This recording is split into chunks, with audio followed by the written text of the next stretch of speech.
street than this place is.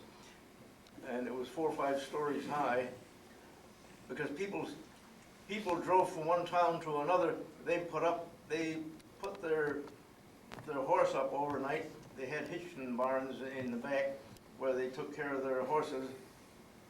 Well, now you have these, with these automobiles, you can go through half a dozen towns all in one day, and it wasn't that way at that time. So, as I say, we lived in this house on the shores of the Erie Canal. It was about across from the canal, from where the old powerhouse used to be, or the gas and electric office we used to call it. That's about where we were located. And I have to tell you about the mule teams that pulled the boats.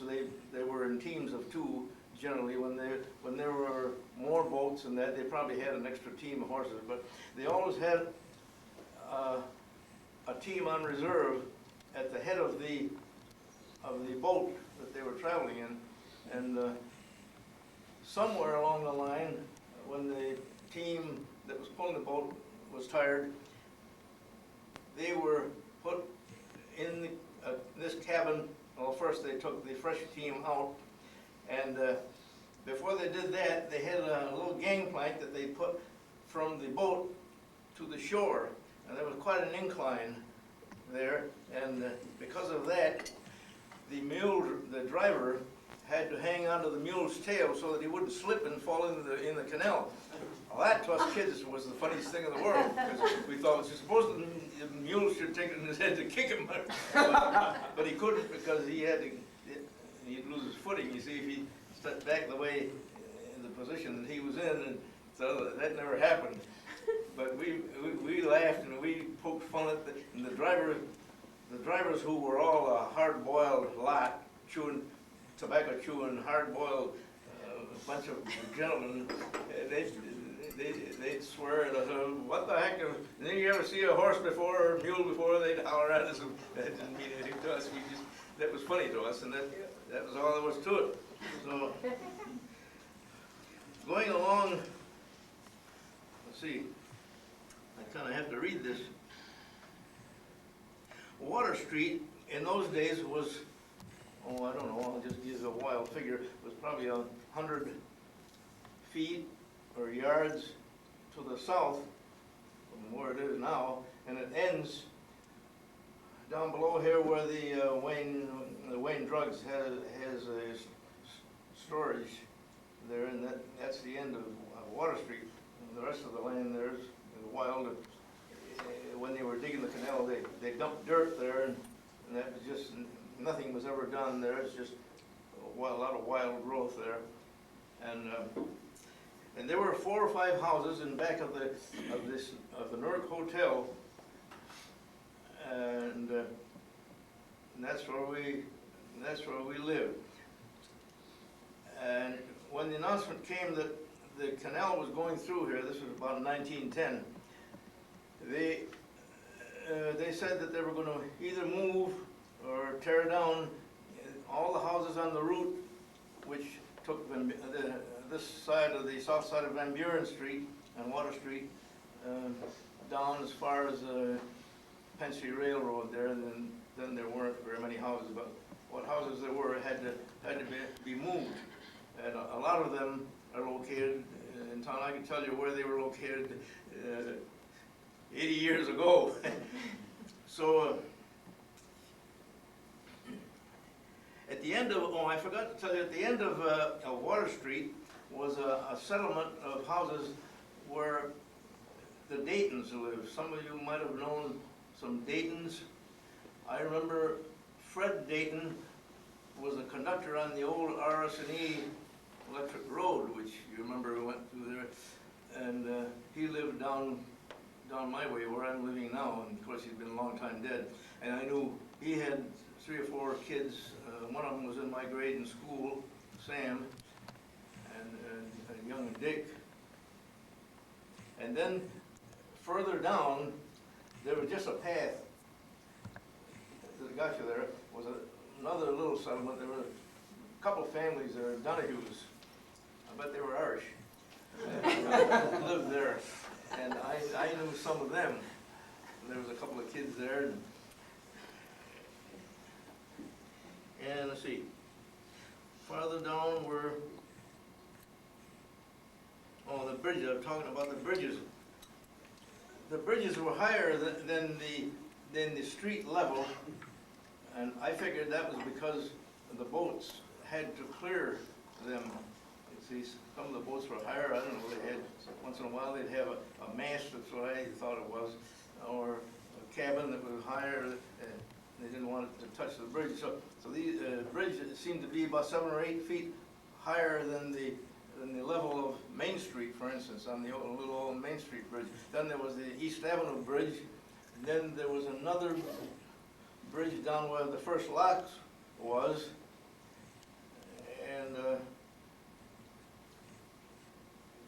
that's the way it was.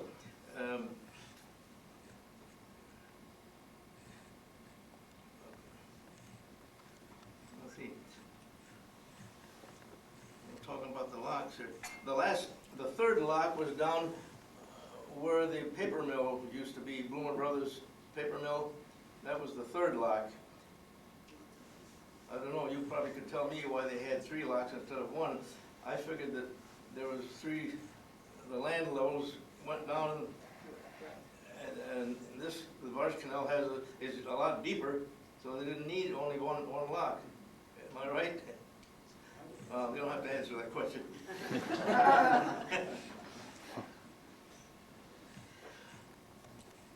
Yeah, I said that. All the north side of the Erie Canal was either torn down or moved to another location to make way for the new Barge Canal. This was already under construction in some parts of the state. When all the houses were removed, steam shovels were brought here, and the work of digging was started. This brought many people around on Sunday afternoons to watch these curious monsters that they'd never seen before. Scoop up these great big shovels, you know, scoop up the dirt and dump it in these little train of cars that the laborers put up. They had probably 50 feet of track, little small gauge track that they set down beside where the steam shovels were working. And the shovels would dig up a scoop in this big shovel and dump it. It opened, the engineer opened it from where he was by electricity. I don't know how, but anyway, the crane turned toward where the little cars were. They opened the bottom of it, and the dirt was dumped out. And that's the way, they had probably 10 or 15 little cars there waiting to get filled up. When they were filled up, I remember they're going down to where we call Colburn Park now. That is all dirt that came out of the Erie Canal to make the Barge Canal, because it was all, the land was all the level of Route 31. Here they raised it 7 or 8 feet from where, I don't know, below where the trooper barracks are, or a little further down. It doesn't go all the way down the line, but that's the way that was.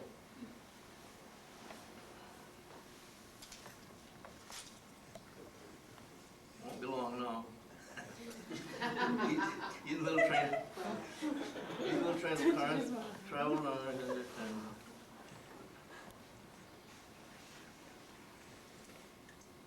now, one place where this dirt was dumped is known as Colburn Park.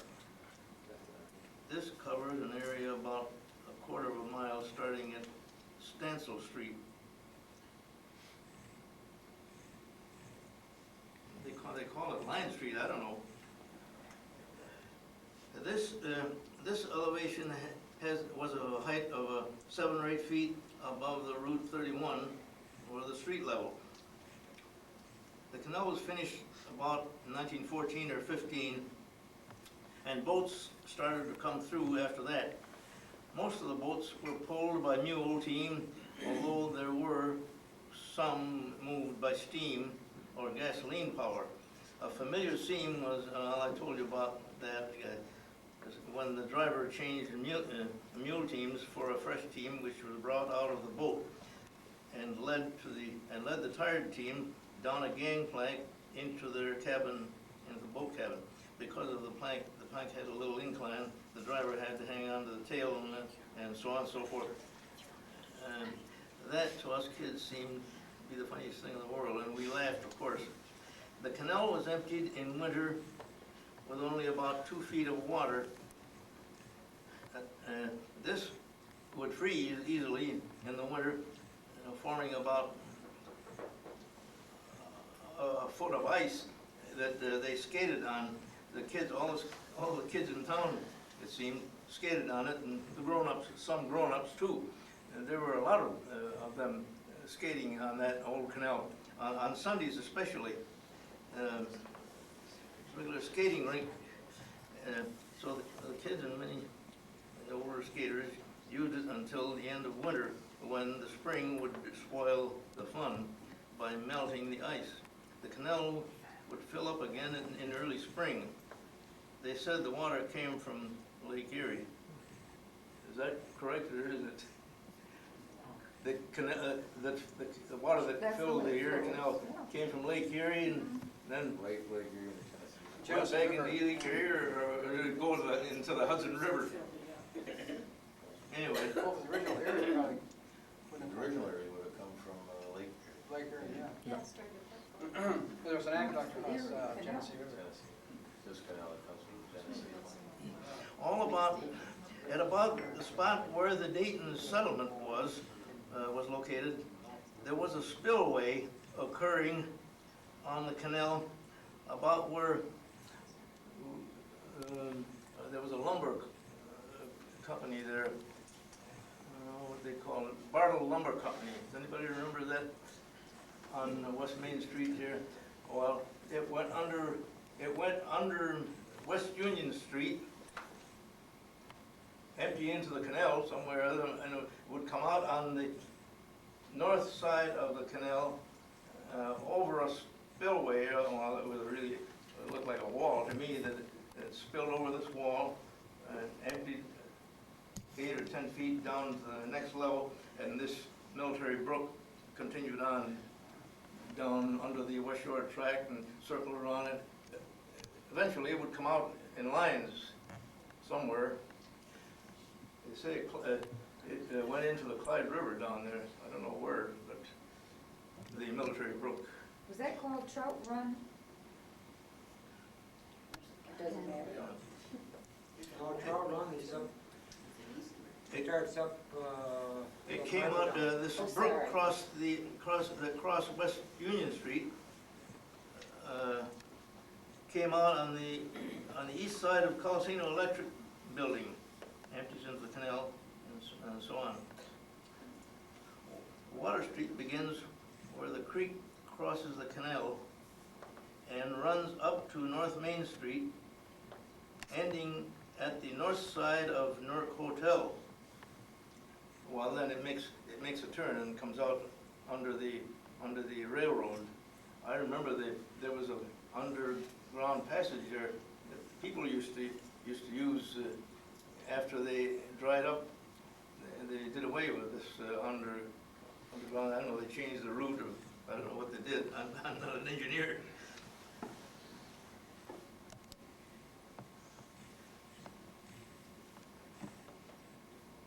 Are you getting good and bored? I won't be long. No. Oh, dear.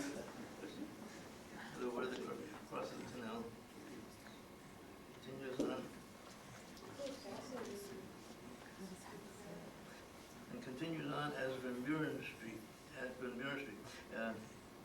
here everything had to conduct. I'm taking you back to work.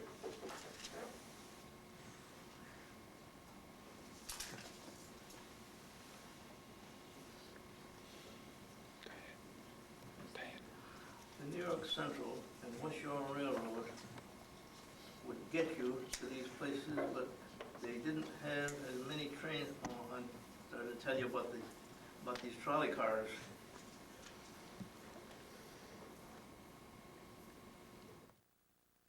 here with a trolley car coming up the street with the Opera House when it was 5 stories high before it burnt down in 1925. And a limited car would get you to Rochester in 45 minutes. And I used to get that. That was before everybody's uncle had an automobile. And these trolley cars were a common thing. You could get to Rochester with a local car, and it took an hour and a quarter because it made all the stops along the line. You could flag, well, they wouldn't stop for you just anywhere, but they had these stops out in the country, or the one in, there's a couple in Newark. One is next to the Northern Central Railroad there. You can see the cement floor around there if you're going by there. And then there's another one that I always remember, that stop 41 near the county home.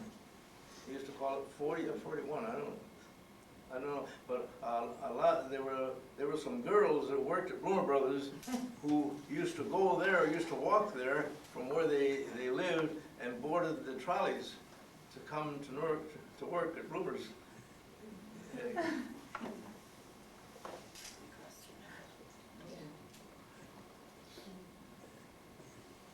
Yeah, I say here its passing was sorely needed, it was sorely missed, and it sure was. The New York Central and West Shore Railroad would get you to these places, but they didn't have as many trains as the RS&E did, as many cars. The Pennsylvania Railroad was a branch which took you to Sorts Point and back to Newark, to the Newark station at East Miller Street, which station is now an apartment house because they don't operate anymore. The old Northern Central Station, as it was called, was formerly located at the end of Van Buren Street and was approached by a long flight of stairs because of its height above the Van Buren Street. There, of course, was this was eliminated when the station was moved to East Miller Street in later years. The rear of the station, which faces Huffman Street, is used as a parking lot. Huffman Street runs from East Miller to the Halligan factory. Speaking of Halligan's, I just was tempted to talk a little about that. Halligan's, of course, was built originally as an automobile factory, the Mora Automobile Factory. Okay. How many of you have heard of that? But that went bankrupt after 3 or 4 years because some of the big shots manipulated the funds, and eventually it went bankrupt, and they had to sell to, and they sold to Halligan's, which was located somewhere east here near Albany, here, in around that section. And they took over in 1912 or I don't know, 11 or 12. But I can remember the little cars that they had, test cars they called them, in which they tested the engines that they were going to put on the cars under construction. First, they run them around town and test these engines, and well, they were noisy. They were noisy things. I can remember horses, how they reared when an automobile passed them, because they were noisy, as many of you can remember.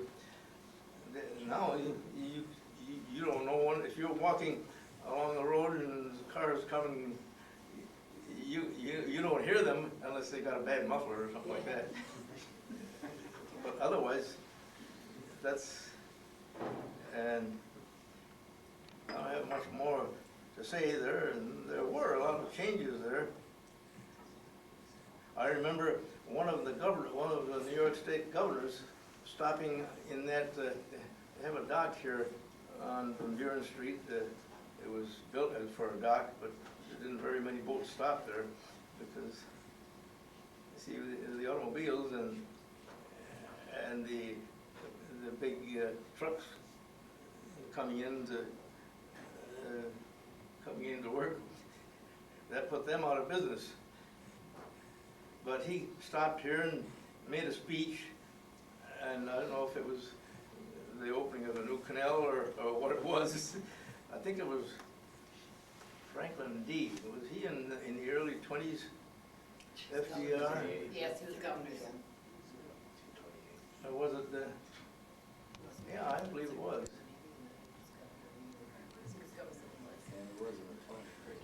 Well, I haven't got much more to say. I know that I used to like to watch the trains go by. I used to skip school to go down to New York Central Station and watch those trains go by 80 miles an hour. Boy, I was thrilled. We got on to see video those too, go if by. you did it. And the station master came out one day and said, boy, don't get too close to those trains. They'll suck you under. Because the suction, when they were going so fast, couldn't pull you toward them. And if they did, you didn't have any control over the situation. Yeah, I used to go down there and watch those long passenger trains and freight trains. Used to be, I bet some of them were a mile or a mile and a half long, weren't they? Freight train. Yeah. Well, that takes care of me. Does anybody have any questions specific to the canal? Tony, I have one question. You were a fairly active boy around that time when the canal boats were coming down through. One thing boys did in the summertime was to ride the tow rope. And it was apparently kind of dangerous. In other words, the rope would be out over the canal and they would ride it and be pulled through the water in the canal. Did you do anything like that? There's a name for it. It misses me at the time, but Where'd the rope come from? from the tow rope, from the mule team that was on the tow path, it would tow the barge, and then it would sometimes would slack into the water, and boys would grab a hold of it swimming in the summertime, and then when it would straighten out, it would pull them out of the water. This is the first And- form of water skiing? Yeah, sort of like that. I never saw it. There was an, oh, you hadn't, yeah, I there was a never name for it. happened to see It was that. relatively dangerous because if you got on the rope the wrong way, you can imagine what could happen. And I was just curious if you had done that or not. No, the thing that struck us funny was the mule teams, the change of mule teams. Uh-huh. Yeah, we thought, supposing that mule took it in his head to Right. kick back, but I guess they couldn't because then they'd lose their footing and they I just gotta- couldn't do that. I got a question on the tow path. Was it dirt and Yeah. was it full of potholes or was it did they keep it fairly smooth? And did they have irregular crews that would trim the brush along it and things?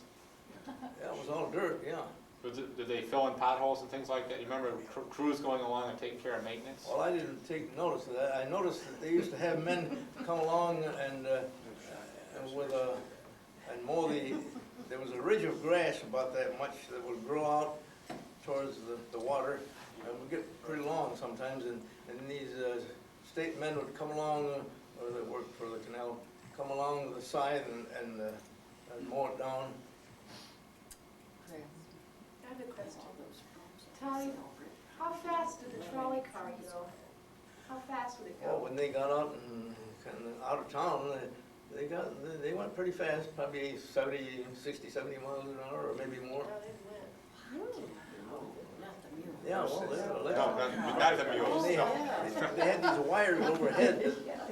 They had a pulley over the car, a pulley with a little rotor on there that ran on this wire. That's where they got their power, I guess. Well, maybe someday we'll have a separate organization that'll do, really, I mean, there's needs for all these sorts of things, restorating of the past. And trolley bed lines are certainly something important. If you look on a map of Wayne County, you can see all these different roads as you go through towns that are called trolley roads, and I would imagine that's what the No, trolley. they don't need them. I bet they wish they had them back. Yeah, really. Well, when I was in California, I first noticed that out there, they had a connection in the ground. They had a kind of a wire, must have been a wire run along, and the car had some kind of a pulley there attached to the car. They didn't have this overhead They call it third rail. like they did later. They call it a third rail. It's Yeah, very, yeah, very that's popular. what they call it. Jeff Hand right now. Your power was in the middle.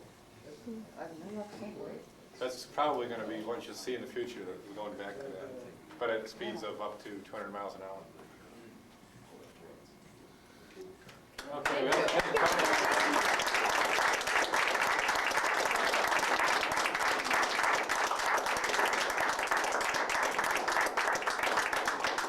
Of course, I'm not Pavarotti, but that's the way he, that's the way he acknowledges it.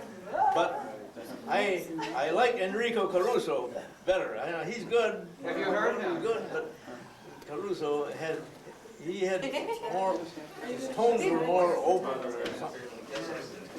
Pavarotti hit a C, hit a high C. I tried it on the piano, and that's what it was. Okay, I'd like to thank everybody for coming tonight. Now, we still have a little coffee left, and after that's gone, there's a bar out there. So we can, sometimes some good ideas come out of bars. But, Thank you. but, oh yeah, oh, I forgot, Tony has